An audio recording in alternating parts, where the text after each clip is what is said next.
मन कर मु एठी लिखिली 7 फेडन 2 से समान केते हबो 7 फेडन 2 रखि देली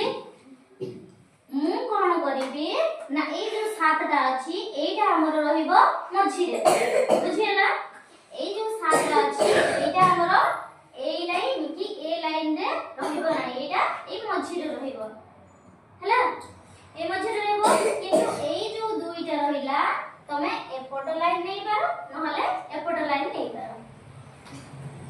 तो मु ए लाइन टा नेबी मते भल लागला ए लाइन तो मु ए लाइन टा नेबी तो कोन करबी 2 लाइन होइची त माने 2 लाइन देखली एटा एक लिखाइची 2 लिखाइची त माने एटा 2 लाइन तो 2 लाइन रे हमर कोठे रहबो 7 तो 2 लाइन रे 7 कोठे अछि मिली गला 7 7 रु 2